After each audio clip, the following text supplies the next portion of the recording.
How's it going, Marvel Snappers? Third YouTube video today because we got some important game updates. The first is that Ben Brode has let us know that Galactus is on a watch list. We'll be covering that more later. But first, to start, we have an updated development roadmap. Let's go ahead and jump on into it to see what Marvel Snap has coming up and give you my thoughts on it. To give you the quick hits here to start, this is the Marvel Snap updated development roadmap. The coming soon, we have battle mode versus friends, where you'll be able to create a game lobby with a code, give that to your friend, and have them hop into that game with you. This will use their new heads up game mode, where each player will have 10 life, and every time you lose cubes in a battle with your friend or opponent, they will have that amount of cubes subtracted from their 10 life total. You play until one person has no cubes remaining. You do not gain cubes when you get them from your opponent, though, so these can't go on infinitely. However, it could last a while if you have a lot of players retreating and snapping smartly, losing 1 and 2 cubes at a time.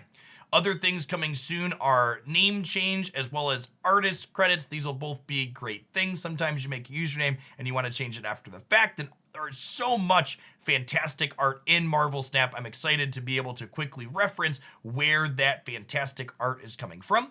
We're going to be getting a couple extra language supports for both Russian and Vietnamese, and then the Infinity Split mod details means you'll be able to click on someone's sweet Infinity Split card and see exactly which splits that card has on it, so you can know what to call them, I guess, for future reference. Things that are in development, meaning they're going to be coming a little bit further out, include the PC widescreen UI. In another update, we were told that they're targeting to have this out in summer 23, so hopefully sometime in June, July, or August next year.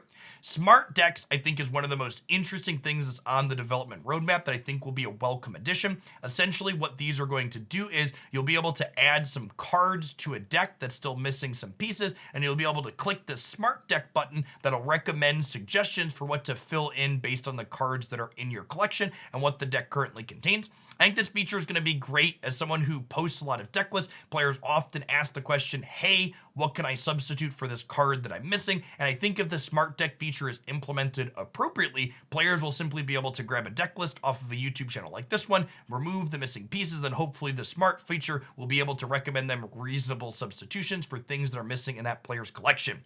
An unranked mode is going to be coming as well. This will be different from like the battle versus friends mode, because I assume it will just be a cube in client where snapping basically won't exist, and you'll just be able to play your cards out, learning how your decks function without the snap mechanic adding stress that some people don't want there.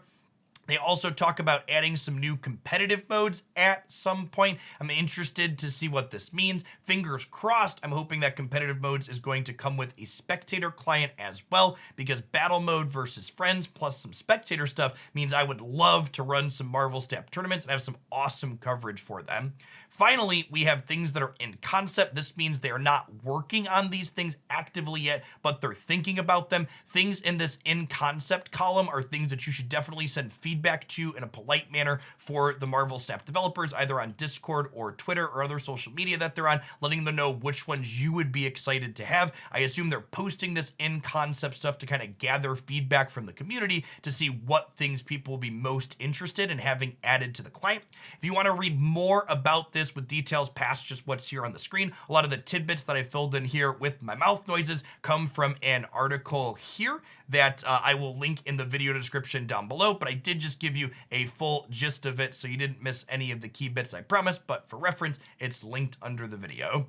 While not directly related to the roadmap that we just covered, another piece of Marvel Snap news, I guess you could say, is that lead developer for the game, Ben Brode, tweeted out this tidbit last night on December 15th. Galactus is on the watch list. For people that are new to gaming or card games, a watch list is something that is often referenced by the developers of a card game as cards that they're kind of keeping their eye on because, you know, they're concerned of the impacts they could have to the game, whether it's too powerful or just not fun. And it really doesn't surprise me to hear this about Galactus. I'm someone who always shies away from making strong statements about cards, but if you go back and watch a lot of my reviews of Galactus before it released, you'll note that in a lot of those reviews, I said things like, If there's a card that breaks Marvel Snap in this release, Galactus is it. And this is because Galactus's effect, it's game warping, right? It changes the dynamic of what Marvel Snap is about, having the most power in 2 out of 3 locations, and it concises that game board down to a single location in a way that the games play out in a very different manner. In my anecdotal experience playing with Galactus and against Galactus so far on the ladder, I don't think Galactus is oppressive from a power level perspective. There's a ton of cards like Goose and Cosmo and Debris and Viper and Green Goblin and Hobgoblin and Arrow and Magneto that all impact and disrupt Galactus from being able to blow up the board. That being said, if your deck isn't playing anything on that long list of cards, or you happen to not have them come up, I definitely can see an argument that perhaps Galactus deserves an adjustment of some sort from an enjoyable play patterns perspective. You know, having the game just be completely flipped on its head can create kind of a polarizing experience. For example, both Silver Surfer and Cerebro decks that I've been enjoying tend to have a very poor Galactus matchup. You're often close to 0% in that matchup, it feels like, and I'm often retreating for 1 or 2 cubes rather than staying in a matchup that feels completely hopeless. Now, the second thing that's interesting about this watch list comment in general is that it lets us know that a watch list definitely exists. I think we could have implied or inferred this, that they keep an eye on particular cards above others if they're concerned with things, but that leads us to the question of what else is on this watch list? Well, in a follow-up tweet to the first, according to Ben, their watch list is quite long, and they don't always change every card on the watch list. Sometimes they just watch, thus the name. They're collecting data on these cards.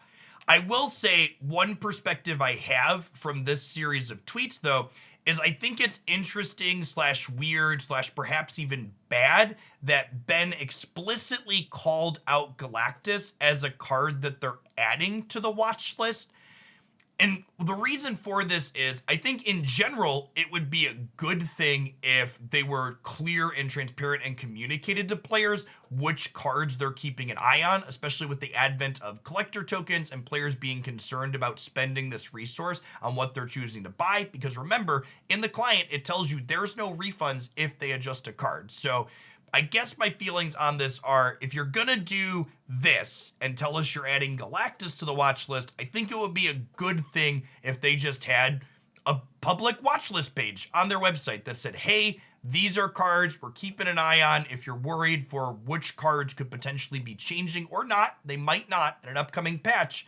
I think it's just weird to single out specifically Mr. Galactus while not giving us mention of other cards that people in the community have been mentioning. Later, I wonder if other cards that people and players and content creators like myself are concerned about are also making it onto this watch list.